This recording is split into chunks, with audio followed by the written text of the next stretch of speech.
Welcome back, everybody. This is part 2 of Moth-Light, episode 3. And Justin, if you can reset the scene. Welcome back. So we're currently in downtime, really good, juicy, introspective, drama-filled downtime, and several of us have used one or two of our activities, but there's a few more we have before we can really get to the action and see what the season of mourning will bring. So, who here still has a downtime activity to perform before we get to the next? We pass time and move on to the next season. I do. All right, Nychelle. What do you have to do? What do you want to do? I want a stress relief. Feeling a little drained, feeling a little heavy burdened, a little worn down.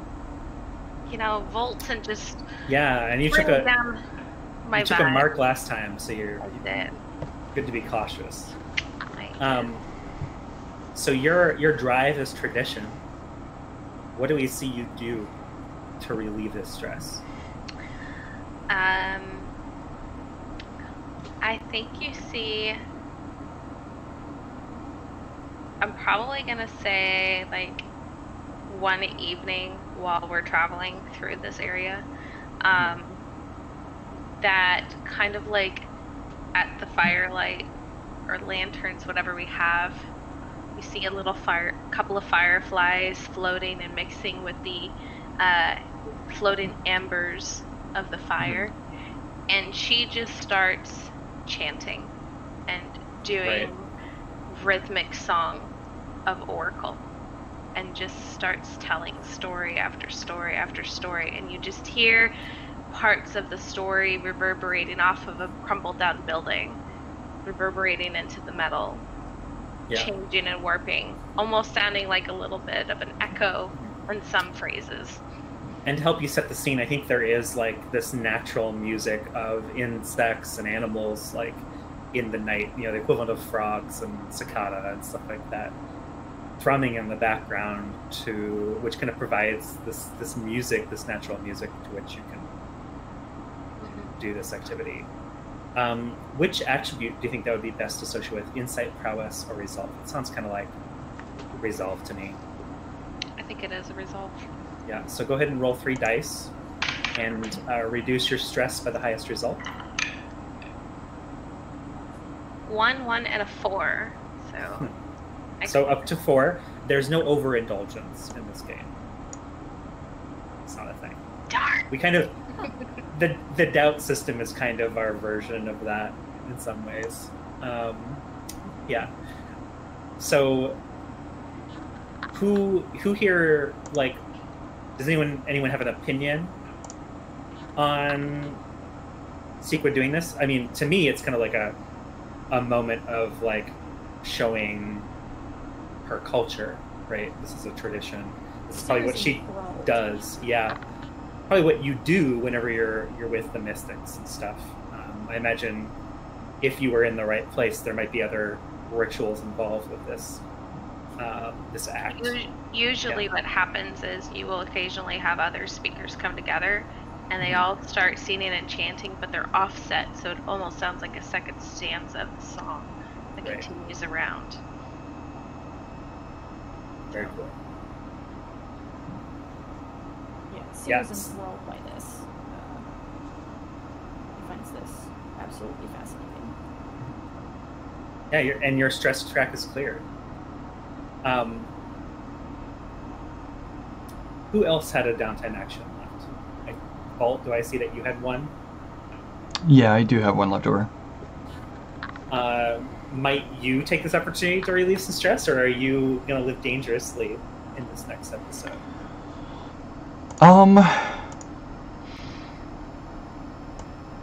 Man. So I was thinking about release doubt, but I feel like I don't know what resolving this doubt looks like, because I think it's very new. Maybe you don't. Maybe it carries over.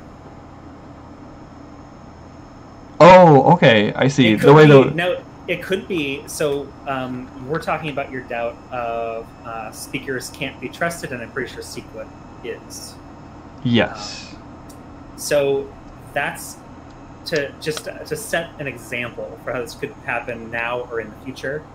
Like, this could be you going and airing your questions, which you kind of already did a little bit, to one of the other Pact members, and then coming away feeling better about it because maybe they convince you to let go of it, or that it's not as big an issue. Right. Maybe you confront Sequa and you have a tiff, and you come away, and if maybe it's resolved and maybe it's not, depending on how Sequa reacts to how you feel. Maybe you do something unadvisable, and it puts the Pact in a challenging position, and when you're done, that's how you've resolved it. That's kind of how the resolved doubt situation is intended to go. Yeah. I was looking at it, and I, in my head, I was thinking that resolving the doubt was kind of the necessary mechanic, but it's actually nice because it says once the scene is resolved, erase doubts you worked through. So that's a true statement, and you don't erase them, obviously, if you did not work through the doubt. But it's based on whether or not you change your beliefs that you get the XP. So I think that works, and I think I actually might go ahead and do that. Is part of that seeing something kind of genuine from Sequa here, where it's like at one moment she's participating in this ritual this night, or is this a separate scene? I think it would be a separate scene, because I think we offhandedly said that I might have gone back to T.S.E.E.R and been like, no, I don't trust Sequa. But I think there's a conversation to be had there, and maybe I guess I can ask T.S.E.E.R how they feel about me making really bad decisions. Let's play it out.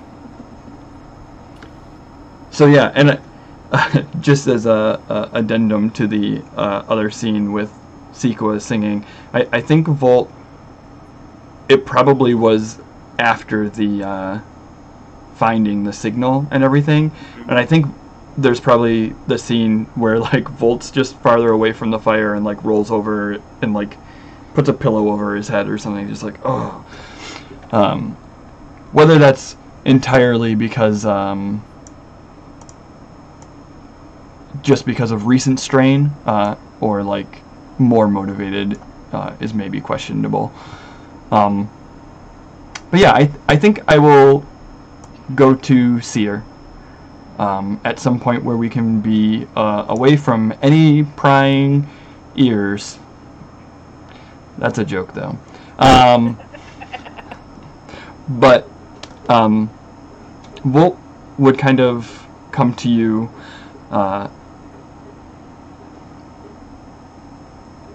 and I think he's not really one for pretense. So he would just kind of be like, make sure that we're alone. Maybe like the group is exploring or something, setting up camp. And just be like, they've all looked at the message.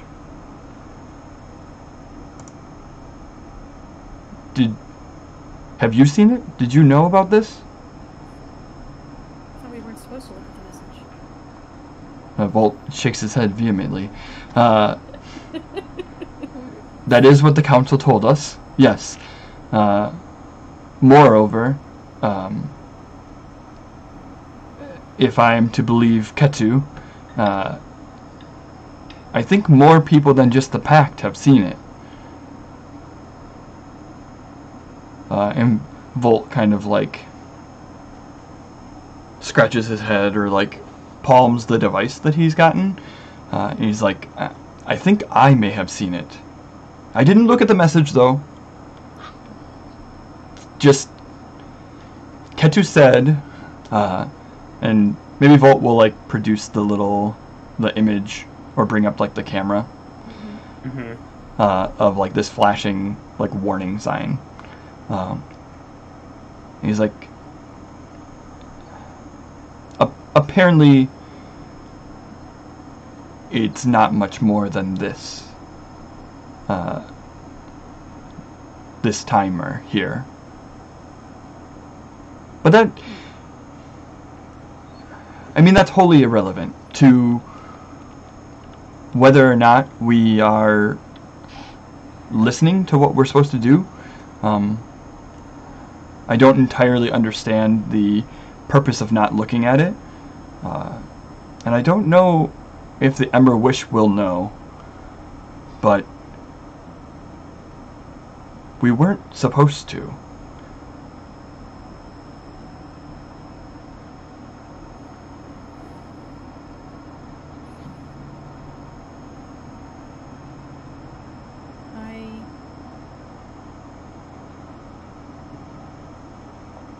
If I had to hazard a guess, the reason why they didn't want us to look at it was because they didn't want us to know it was in it. Not because they want to show something to the Ember Wish by providing it sealed. It didn't come with a wax seal that would prove that.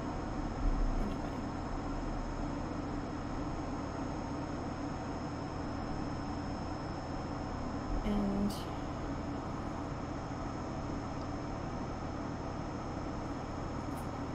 I can't say I fault them for looking at it necessarily,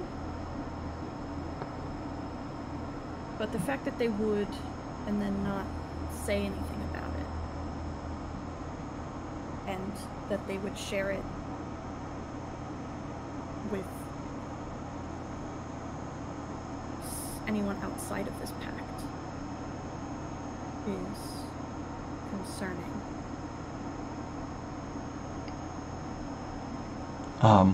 I think Vholt kind of nods to you, and I don't know, I imagine that there are not very reliable methods of communicating long distance, or else that would be something that's probably more common. We could just telephone Ember Wish. But I think Vholt, well, I would suggest it to T.S.E.E.R. Like, maybe we can contact the council. Like, maybe their faith has been misplaced.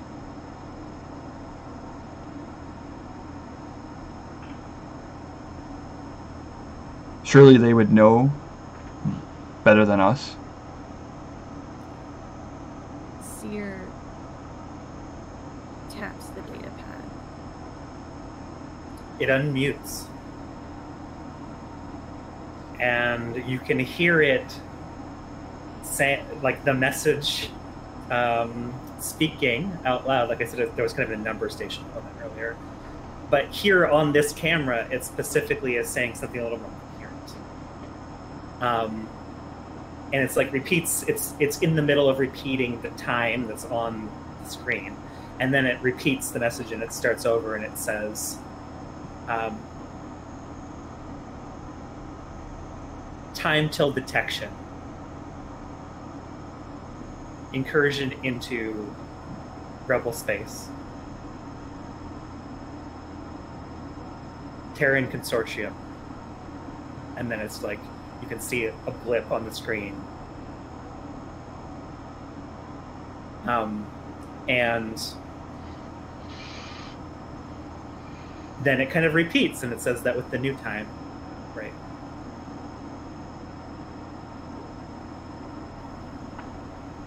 If this is counting down to something, and it's correct that we only have 2 months and some change left, we don't have time for the council to send a different group.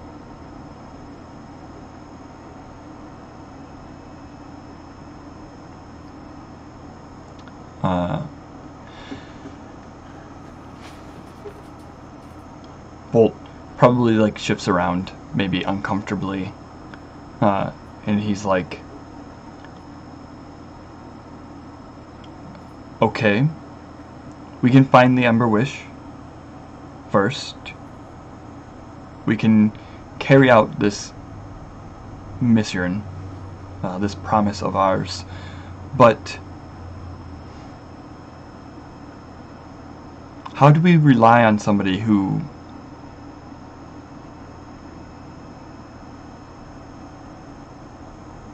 potentially cannot be trusted?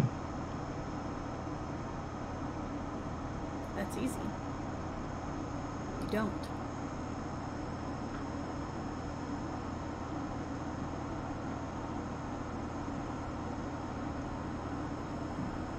I think Vholt would probably nod. And I don't think there's very much elsewhere to go with that. Maybe Vholt might end the conversation along the lines of like, are you okay?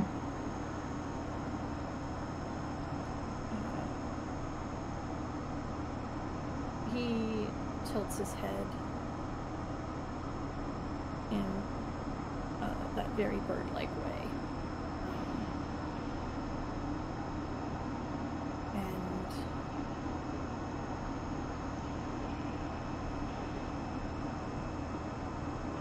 what does he say?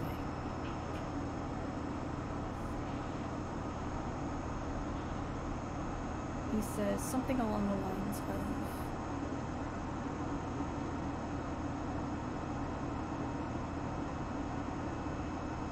I have a feeling we're going to find out things that we don't want to know. And in this moment, to add to this lovely little drama, the message coming from the PDA suddenly shifts. And there's also, I think the other two of you, Kettu and Sequa, you notice something too that's completely unrelated, but is related, which is just a shift in the wind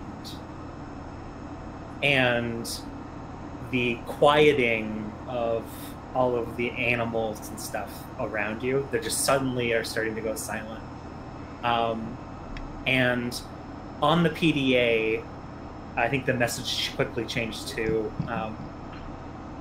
going into lockdown mode, migration imminent, and then like we see like shutters coming down on the windows to the station, like that look out into space.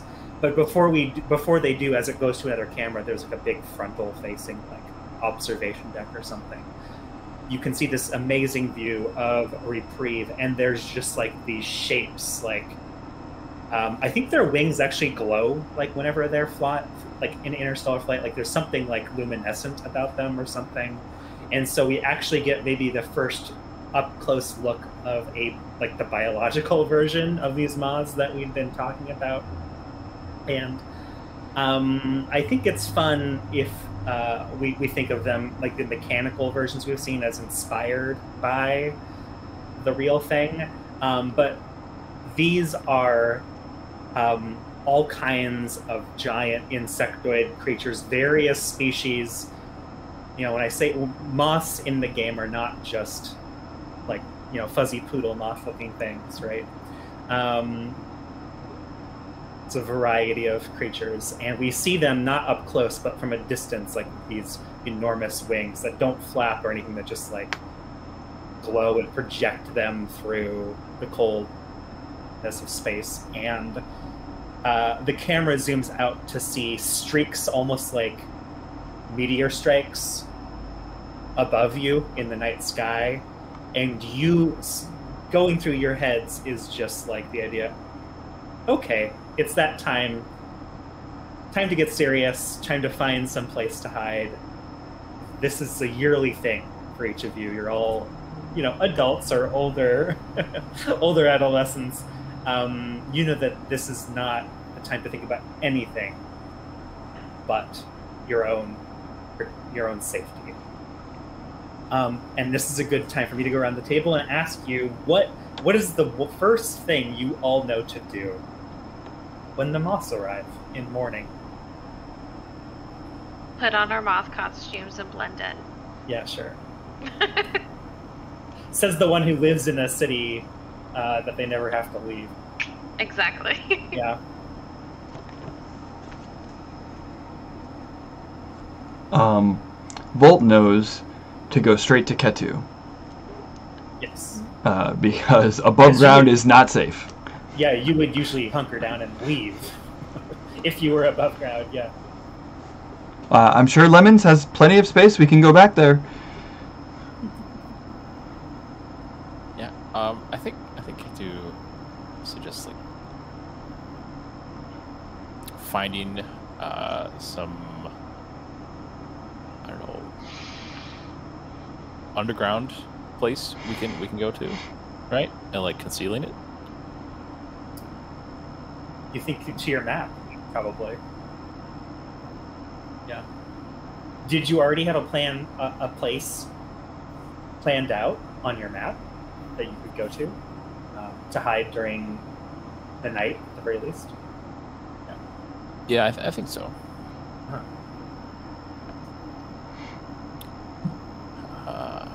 What would it be? It could just be like some structure you know is relatively safe or something. Mm-hmm. What did it used to be?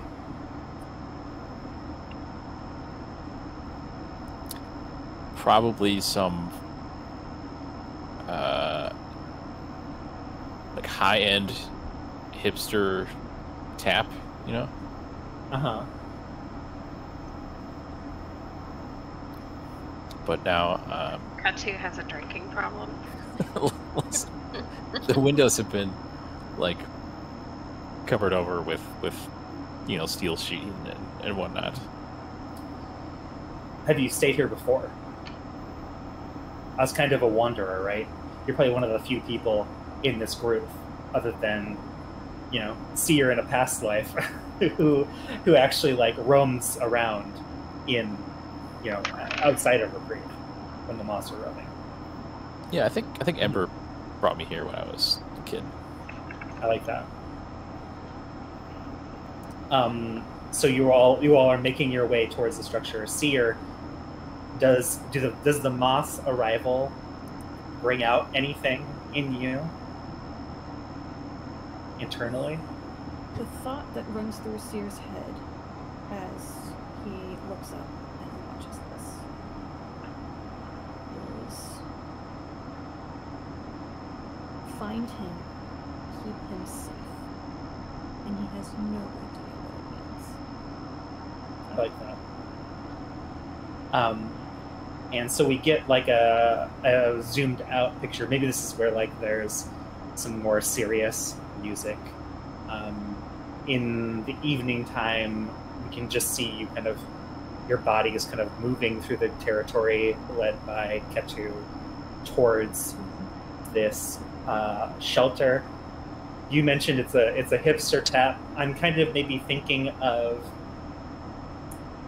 the living space. If any of you have seen Ex Machina, like the hyper-futuristic Facebook CEO living place he has out in the wilderness or whatever, that's basically a bunker. I'm kind of thinking of something like that, where like it maybe has these windows that in the past could be like unshuttered and like look out over the horizon, but fortunately can also come down and protect you from any kind of prying eyes. It's just a bar in the front, and it's his personal pad in the back with like the pool, the indoor pool dried out with like all of his supplies and stuff out there. Mm-hmm.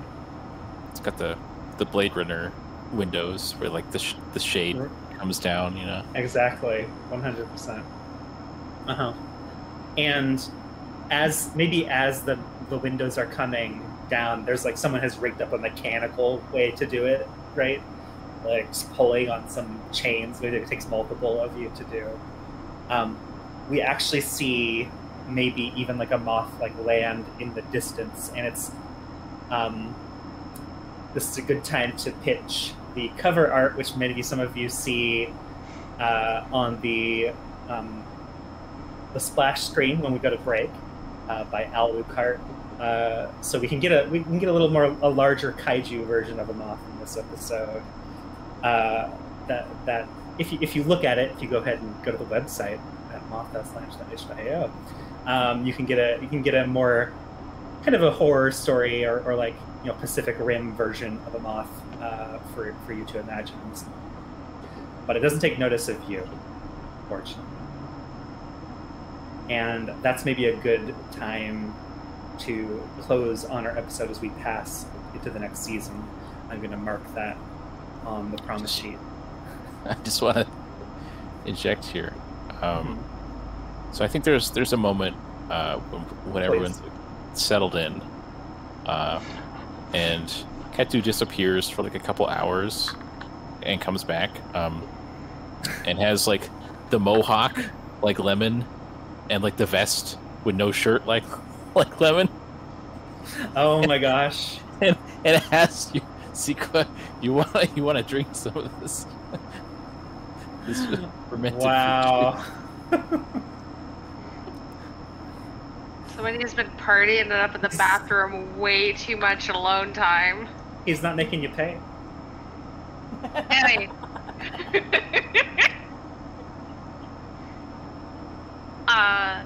I think you see Sequa just standing there, kind of like takes the converted water balloon that's now alcoholic and goes to say something, and she just hears whispers in the back of her mind she's not heard before. A different voice.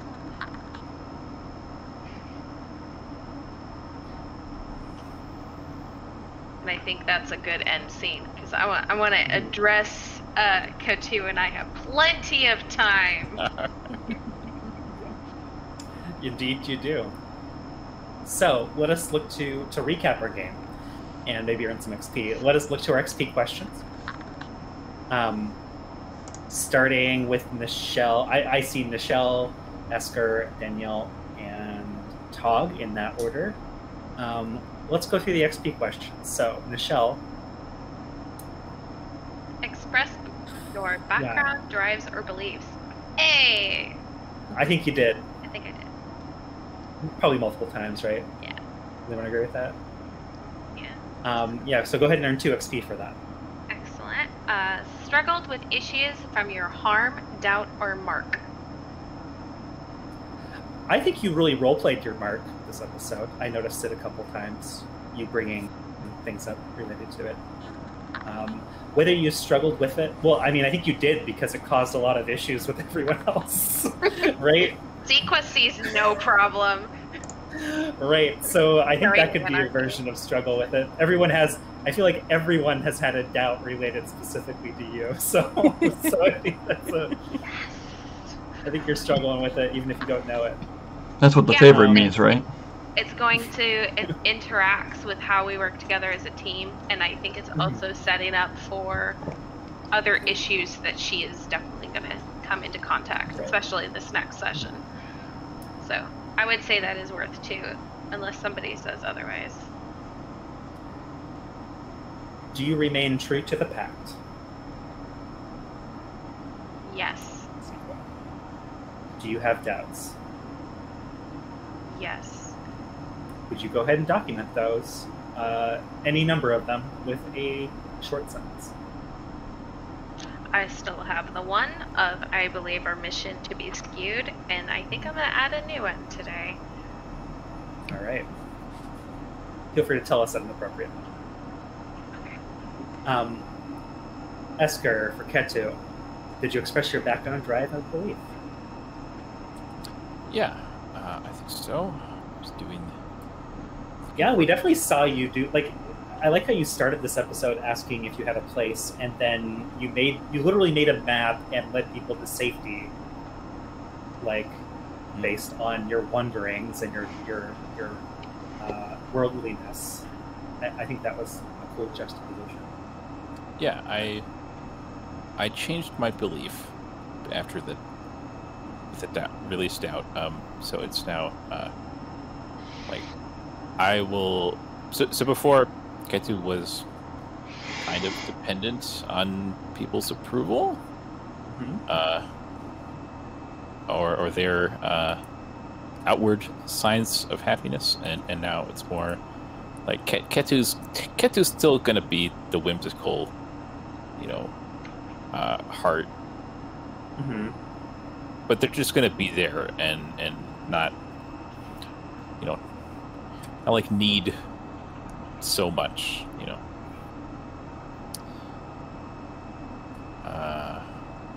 So yeah, there's lots of that.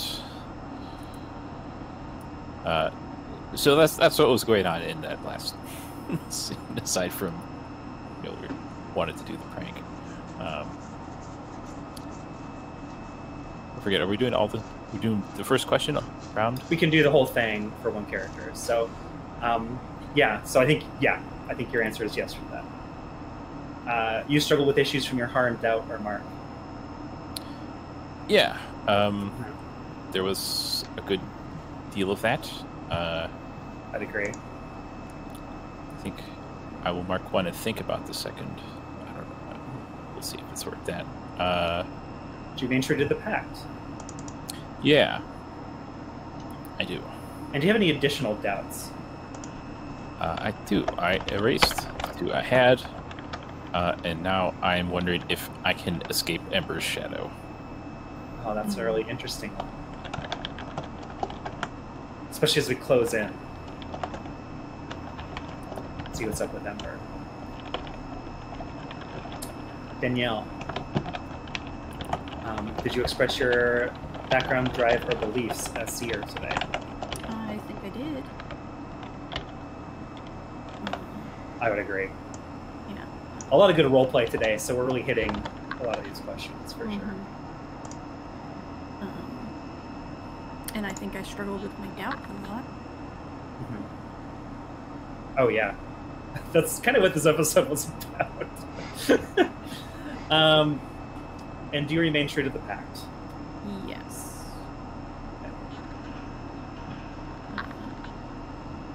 Do you have any new doubts, or do you think you worked through them today? Can I tweak the doubt that I have? You can. Okay. Because I think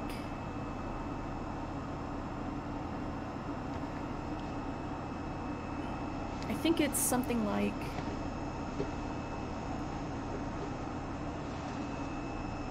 I can't show Sequa how sick I am.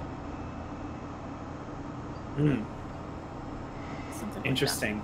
Like I love that, because I think both your perspectives are completely true. Like, maybe you view yourself as ill because you don't know who you are, but to Sequa, you're perfectly, almost miraculously healthy, right? Like, there is no corruption in you that we see in these other intelligent machines, and that's special.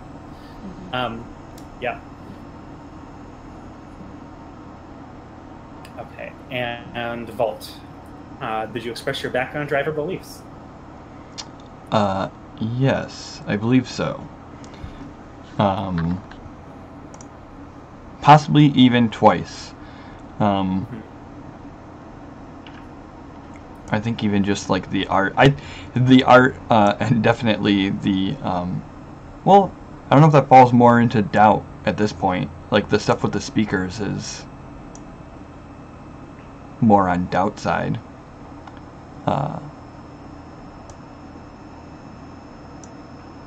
But my drive, like the art, I think definitely comes out. Like, being fascinated with the signal, like getting the response signal, and just marveling at it first. You expressed your views about your own culture and the speakers specifically a lot as well, and I think that alone gives you that second XP, right? Right. Okay, so you struggle with issues from your harm, doubt, or mark. Yes. We know that you struggle with your doubt because you had a big, long scene about it. For sure. And I think it came... I don't know. Does anyone have an argument for a second? XP there? For Vholt? This is in regards to what again? Issues from harm, doubt, or mark. I would say there was a massive amount of doubt this session. Yeah. Like, Yeah, the same. whole entire thing was just Vholt doubting everything but gravity. Thank That's a good way to put God it. for Thank gravity. you, Nychelle. Yeah. Wait till they end up in space. Poor Vholt. Yeah, I would say he did have several scenes that address that, so. Yeah. Yeah. So yeah, earn 2 XP there, and do you remain true to the Pact? So, I think the answer is yes, and I think the answer is yes narrowly. Because I not think surprised. if I did not talk to T.S.E.E.R, I probably would have wanted to just go full sail, like the council has to know, and like I guess I would have inadvertently abandoned the pack. I don't think Vholt would have thought that he was yeah doing that. So for people in the future, like if that does happen, there are ways to resolve that. Like that's what the crisis status is all about. Because it's designed to have you act out and cause a scene, and then hopefully work your way back. Mhm. Or if you don't, then you leave and you deal with that. But it Yeah. gives you a way to get back For sure. if that happens. Yeah. So I think I was very close, but I think Vholt is remaining true to the pact. I did change my belief after the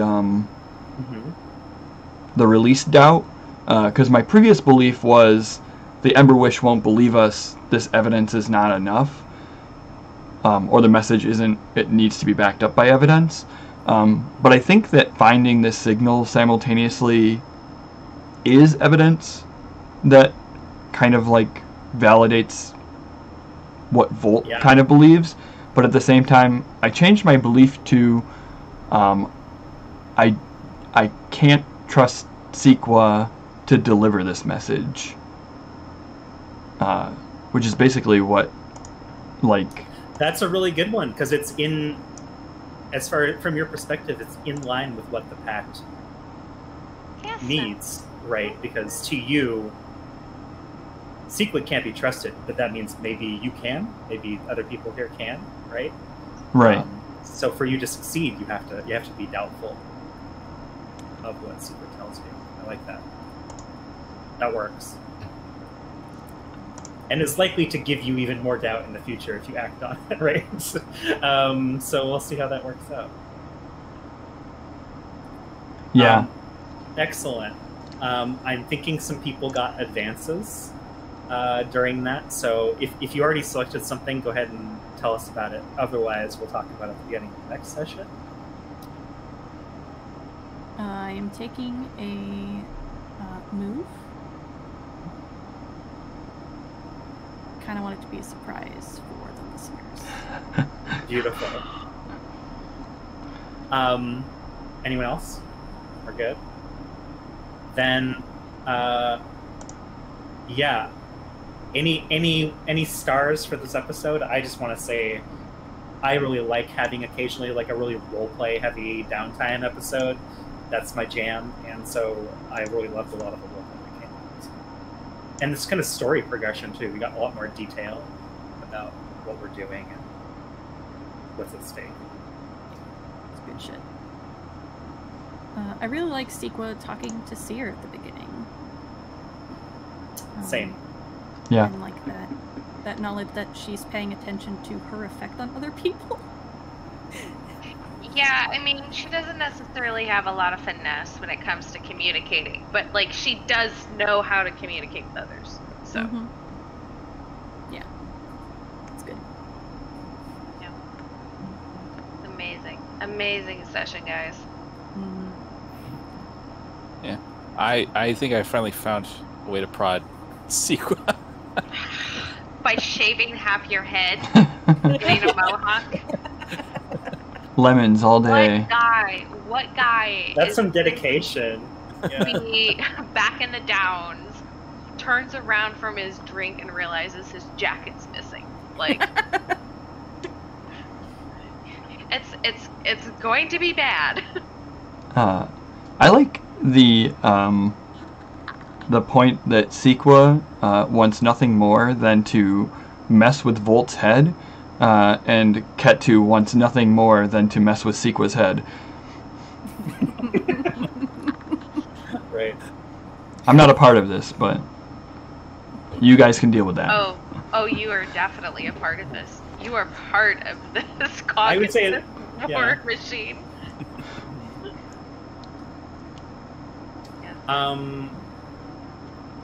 One bonus thing I would point out that I like is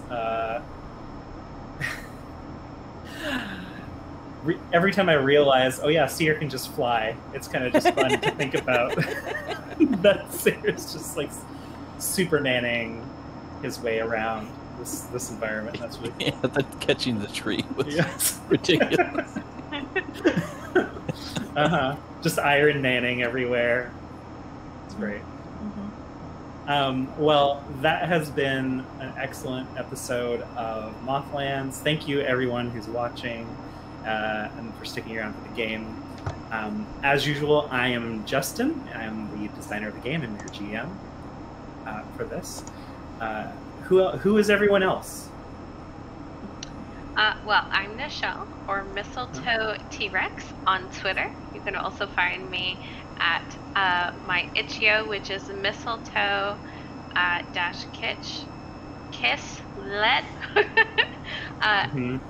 itch.io, or on my website at moidalspace.com. I'm one of the moderators of the official Blades in the Dark Discord server, where this lovely game and many others came from. There's a lot of us who work in there as designers, so I'm going to go ahead and give them a plug. If you guys want to come and enjoy the community, definitely come check it out. Absolutely, we're a fun, loving, and very comforting. Well, I don't know if comforting is necessarily the right word. Supportive. We're supportive, yes. We're a very supportive community and support each other during games in creation or playing. So come check us out. Yeah, I'm Esker. You can find my blog at eskur.dev and games at eskur.itch.io. Right now I'm working on a project for the Generator Jam. It's like a set of oracles for industrial fantasy games, maybe Blades, that you could use for solo play or other endeavors. That's awesome. And I am Travis. You can find me anywhere that would be relevant to nerdy stuff. itch.io, Twitter, and DM's Guild, all at Octosplosion. And yeah, I normally say how cool the community is, but I might as well also mention that I work at a company that is also very nerd related, which is a pretty cool place to be. They're called Dogmite, and they make cool gear to go along with stuff, games that people play, things like dice boxes, stuff like that. My husband got me one of those dice boxes. Yeah? Yeah. Nice. Did you know that I work there? No. Yeah. That's pretty cool. Yeah, they're awesome. Can't vouch. Very cool. Travis is actually working on a custom set of dice, and he's also working on providing, his company that he works for is also helping provide dice for Wild Sea and a few other RPGs, and I will tell you, they look so good. So good. So definitely make sure to check it out. That's fantastic. Well, I have a question for you that will lead into my plugs. Are you going to be at Gen Con? Dogmite? I don't know that there are any plans to be doing any conventions anytime soon. I know obviously that kind of ground to a halt with quarantine and everything. But we're a relatively small team. And I don't know that we used to, or before I worked there, they attended more local ones more than anything. We're based out of Michigan. Oh, okay. But Gen Con is definitely like a bigger event, you know what I mean? It is, and it's coming in August, and you can see me there. Oh, nice. Which I'm excited for. Because it will definitely be the first convention I go to since this whole thing has been a thing. And hopefully it is for you too, because finger wag if that's not the case. But I'm going to be there for an undisclosed reason. It actually won't be for Moth-Light. I can't talk about it just now, but it will be an exciting announcement. Whenever I can't talk about it. Probably around the same time, honestly, that I'm attending. But look for me there, and also look for me at Mothlands, where I'll have updates on that and any other creations or events, as well as moth-lands.itch.io. Yes, Travis? Oh, I just wanted to make sure we don't skip Danielle. I've been Danielle. You can find me on the internet at RedtailTalk90 and the games that I write at redtailtalk90.itch.io. Check out my Forged in the Dark hack, Idiot Teenagers with a Death Wish, which is an Animorphs-inspired hack. You can listen to an actual play of that game on Dumb Kids Playing Hero, or follow us at DKPHPod on Twitter. And if you want to be filled in on the myriad projects that I'm involved with my podcasting guild, please check us out on Twitter at stones_standing. Excellent. Thank you all for being my players today. Thank you. Yeah, absolutely. Thank you for being our lovely GM to accommodate for this, whatever this may be. Yeah. And thank all of you for watching. It's been lovely, and I hope to see you next week. See you there, everybody.